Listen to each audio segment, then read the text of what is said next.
ఈ విశ్వం ఎంత పురాతనమైనదో, బ్రహ్మ కాలమానం ఎలా లెక్క చేస్తారో ఈ వీడియోలో తెలుసుకునే ప్రయత్నం చేద్దాం. మన కాలమానం ప్రకారం కలియుగం ఒక్కటే 4,30,2,000 సంవత్సరాలు నడుస్తుంది. కలియుగం కంటే ద్వాపరయుగం రెండింతలు, త్రేతాయుగం మూడింతలు, కృతయుగం నాలుగింతలు. ఈ 4 యుగాలని కలిపి ఒక మహాయుగం అంటారు. అంటే ఒక మహాయుగం కలియుగం కంటే 10 ఆధునిక పరిభాషలో 4.32 మిలియను సంవత్సరాలు. మనందరికీ ఈ రోజుల్లో ఐన్స్టీన్ సిద్ధాంతాలు కరతలామలకాలు అయిపోయాయి కనుక ముందు చెప్పిన సంవత్సరాలు మన భూలోకం లెక్క ప్రకారం అని మరచిపోకండి. కనుక వీటిని మానవ సంవత్సరాలు అందాం. కాని సృష్టి జరిపే బ్రహ్మ ఎక్కడో సత్యలోకంలో ఉంటాడు. అక్కడ సంవత్సరం పొడుగు వేరు. అక్కడ లెక్క ఇలా ఉంటుంది. సత్యలోకంలో పగటి పూటని ఒక కల్పం అని, రాత్రి పూటని ఒక కల్పం అని అంటారు. ఒక పగలు, ఒక రాత్రి కలపగా వచ్చిన దినాన్ని విశేష కల్పం అంటారు. ఈ నిర్వచనాలు ఒక్కొక్క పురాణంలో ఒక్కొక్కలా ఉన్నాయి. కనుక వీక్షకులు నన్ను క్షమించేసి కోడిగుడ్డుకి ఈకలు పీకండి. సత్యలోకంలో బ్రహ్మ కాల కృత్యాలు తీర్చుకుని అక్కడి సూర్యోదయం వేళకి సృష్టి మొదలు పెడతాడు. సాయంత్రం అయ్యేసరికి సృష్టి లయమైపోతుంది. దీనినే ప్రళయం అంటారు. రాత్రి బ్రహ్మకి విశ్రాంతి సమయం. రాత్రి వేళప్పుడు మన మెదడు కలలు కంటూ ఎలా విశ్రాంతి తీసుకుంటుందో అదే విధంగా బ్రహ్మ నిద్రపోతున్నప్పుడు మరునాటి సృష్టికి జరగవలసిన ప్రయత్నాలు జరుగుతాయన్నమాట. ఇటువంటి ప్రక్రియనే ఇంగ్లీషులో రీగ్రూపింగ్ అంటారు. ఒక కల్పం పొడుగు 14 మన్వంతరాలు. ఒక్కొక్క మన్వంతరం 70 ఒక మహాయుగాల మీద కొంత చిల్లర. ఈ చిల్లర ఎక్కడి నుండి వచ్చిందంటే అదంతా ఒక సంక్లిష్టమైన లెక్క. ఏది ఏమైతేనేమి ఒక కల్పంలో మహాయుగాలు. దీనికి ముందు చెప్పిన చిల్లర కలిపితే ఒక కల్పం 1000 మహాయుగాలతో సమానం. చూసారా, దశాంశ పద్ధతిలో ఇమర్చడానికి లెక్కని ఎలా కిట్టించారు. ఒక్కొక్క మహాయుగం 4.32 మిలియను సంవత్సరాలు కనుక ఒక కల్పం 4.32 బిలియను మానవ సంవత్సరాలు. అమెరికాలో వాడే పద్ధతి ప్రకారం 1 బిలియను అంటే 1 తర్వాత 9 సున్నాలు. ఈ పద్ధతి ఇక్కడ వాడబోతున్నాను. కనుక బ్రహ్మ పగలు 4.32 బిలియను, రాత్రి 4.32 బిలియను మానవ సంవత్సరాలు. లేదా సత్యలోకంలో ఒక దినం 8.64 బిలియను మానవ సంవత్సరాలు. ఇటువంటివి 365 దినాలు గడిస్తే అది ఒక సత్యలోకపు సంవత్సరం. చూసారా, ఇక్కడ మన భూలోకంలో 365 రోజులు ఒక సంవత్సరం అవుతుంది. కానీ మరో లోకంలోనూ అవ్వాలని లేదు, సాధారణంగా కాదు. మానవ సంవత్సరాల పొడుగుని సత్యలోకపు సంవత్సరానికి అంటగట్టాం. దీనినే మానవ కేంద్ర దృక్పథం, ఆంథ్రోపోమోర్ఫిక్ వ్యూ అంటారు. కానీ ఇది మనకి ఇప్పుడు అనవసరం. కనుక బ్రహ్మకి ఒక సంవత్సరం గడిచేసరికి ఈ భూలోకంలో 3153 ట్రిలియను సంవత్సరాలు. అమెరికాలో వాడే పద్ధతి ప్రకారం 1 ట్రిలియను అంటే 1 తర్వాత 12 సున్నాలు. బ్రహ్మ ఆయుర్దాయం 100 సత్యలోకపు సంవత్సరాలు లేదా 3153 ట్రిలియను సంవత్సరాలు. ఈ కాలాన్నే పర అంటారు. ఇందులో సగం పరార్థం. మన బ్రహ్మకి 50 ఏళ్ల వరకు ఉన్న కాలం ప్రథమ పరార్థం. మన ఇప్పటి బ్రహ్మ ఇప్పటి వయస్సు 51, కనుక మనం ఇప్పుడు ద్వితీయ పరార్థంలో ఉన్నాం. ఈ 51వ సంవత్సరాన్ని శ్వేత వరాహ కల్పం అంటారు. మన భూలోకంలో ప్రభవ, విభవ లాంటి పేర్లు ఉన్నట్లే సత్యలోకంలో ప్రతి 7కి ఒక పేరు ఉందన్న మాట. ఈ శ్వేత వరాహ కల్పంలో ప్రస్తుతం నడుస్తున్న మన్వంతరం పేరు వైవస్వత మన్వంతరం. ఈ వైవస్వత మన్వంతరంలోని 28వ మహాయుగంలోని కలియుగంలో ప్రథమ పాదంలో ఉన్నాం. ఈ కలియుగం శ్రీకృష్ణ నిర్యాణంతో ఉరమరుగా 5000 ఏళ్ల క్రితం మొదలైంది. ఈ ప్రథమ పాదంలోనే కలియుగం ఇలా మండిపోతోంది. ఇహ చతుర్థ పాదంలో ఎలా ఉంటుందో మీ ఊహకి వదిలేస్తాను. ఇంతకు ముందు మన ఇప్పటి బ్రహ్మ ఇప్పటి వయస్సు అని వాడాను. కొంతమందికి మరొకప్పుడు మరొక బ్రహ్మ ఉండేవాడా అని అడగొచ్చు. అలా అడిగేవారికి పెట్టె కథ ఒకటి చెబుతాను. సావధానంగా ఆలకించండి. ఒకనాడు స్వర్గలోకంలో ఇంద్రుడు చాలా హుషారుగా ఉన్నాడు. అప్పుడే రాక్షసుల మీద దండయాత్ర చేసి వారిని హతమార్చి విజయోత్సాహంతో ఉన్నాడేమో వ్యక్తి అఘమేఘాల్లోనే ఉన్నాడు. ఈ సందర్భాన్ని పురస్కరించుకుని ఒక విజయ స్తంభం ఏమిటి, మరీ భూలోకపు రాజుల్లా ఒక పెద్ద భవనం నిర్మించటానికి సమకట్టాడు. ధర్మరాజుల వారు రాజసూయ యాగం చేసే ముందు సభ నిర్మించలేదు అలాగన్న మాట. వెంటనే విశ్వకర్మకి కబురు పెట్టాడు. విశ్వకర్మ ఇంద్రుడి ఆజ్ఞని శిరసావహించి రాజభవనానికి కావలసిన హంగులన్నీ కూర్చి ఒక దివ్యమైన కట్టడానికి రూపురేఖలు దిద్దుతున్నాడు. కట్టబోయే భవనం నమూనాలు చూసినప్పుడల్లా ఇంద్రుడి మనస్సులో కొత్తవి పెద్దవి అయిన ఊహలు మొలకెత్తడం మొదలెట్టాయి. తనంతటి వాడు తను, రాక్షసులను మట్టి కరిపించిన తన అంతస్తుకి తెస్సోడుతున్న భవనమా? అందుకని భవనం చుట్టూ ఒక ఉద్యానవనం కావాలన్నాడు. విశ్వకర్మ సరే అన్నాడు. తర్వాత వనంలో పాలరాతి లతాగృహం అన్నాడు. విశ్వకర్మ సరే అన్నాడు. తర్వాత పాలరాతి గోడల మీద రత్నాలు తాపడం పెట్టాలన్నాడు.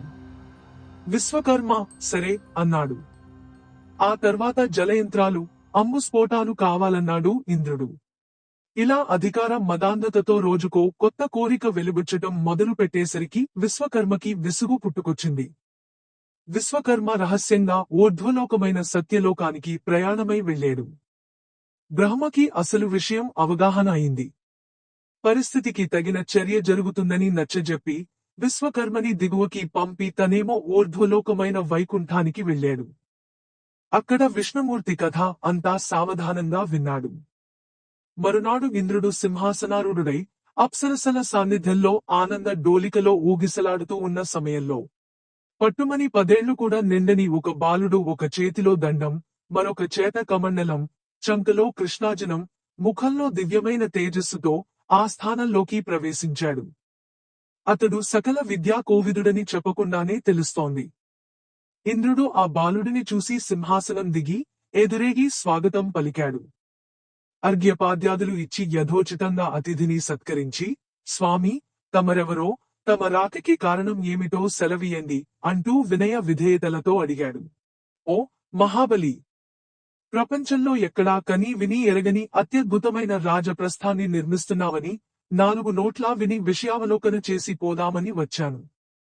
గతంలో ఏ ఇంద్రుడు ఇటువంటి సౌధాన్ని నిర్మించలేదటగదా? గర్వమదాంధతతో ఉన్న ఇంద్రుడు ఈ ముక్కుపచ్చలారని బాలుని దిశలని పరాభవించటానికా అన్నట్లు తూష్ణీంభావంతో ఎంతమంది ఇంద్రులని చూసేవేమిటి? ఆహా, ఎంతమంది ఇంద్రుల గురించి విన్నావేమిటి అని హేళనగా అడిగాడు.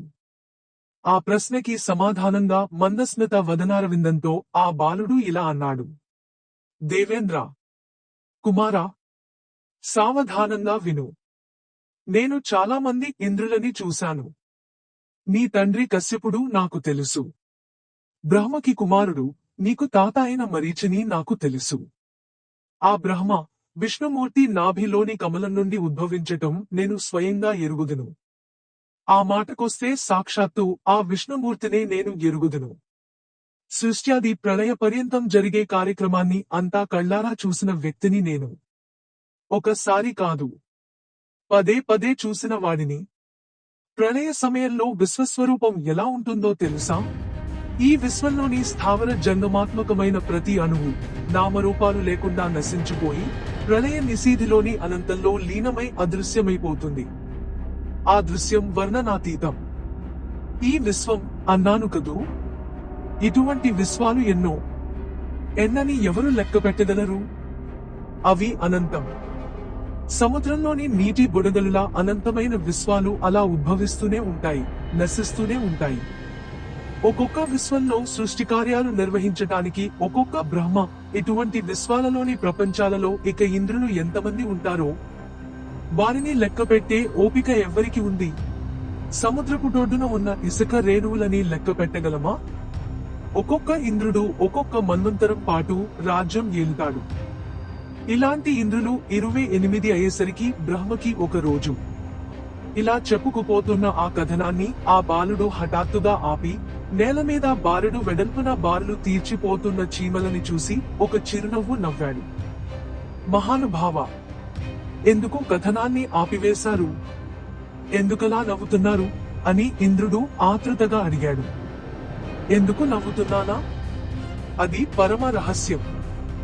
బాధకి మూల కారణం ఏమిటో ఈ రహస్యంలో ఇమిడి ఉంది.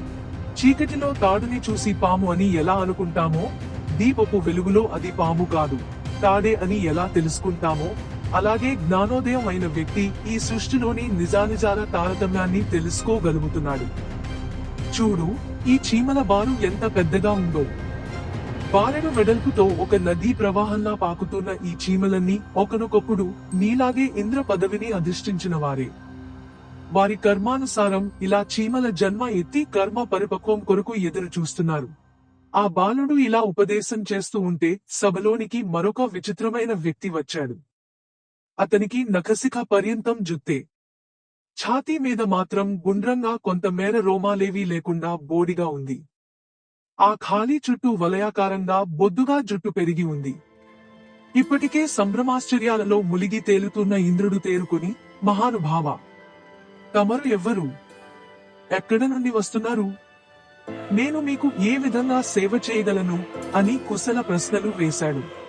ఇంద్ర, నువ్వు దిగ్విజయ యాత్ర ముగించుకుని ఒక అత్యద్భుతమైన భవనం నిర్మిస్తున్నావని విని ఆ భవనం చూసిపోదామని వచ్చాను.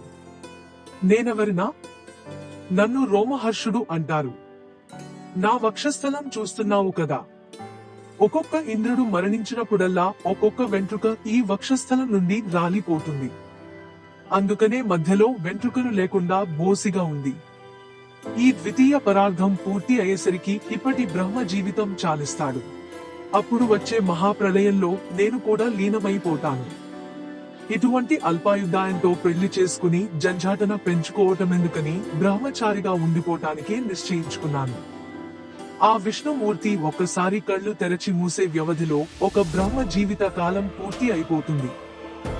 ఈ మాటలు చెబుతూ రోమహర్షుడు అకస్మాత్తుగా అదృశ్యమైపోయాడు.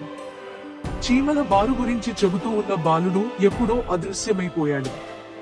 ఇదంతా వింటున్న ఇంద్రుడికి గర్వభంగం అయింది. తను భవన నిర్మాణ పథకాన్ని విరమించుకున్నట్లు విశ్వకర్మతో సవినయంగా మనవి చేసుకున్నాడు. అదండి భారతీయులు, ఈ విశ్వం ఎంత పురాతనమైనదో చెప్పటానికి ఈ కథ అల్లి చెప్పారు. జై శ్రీకృష్ణ.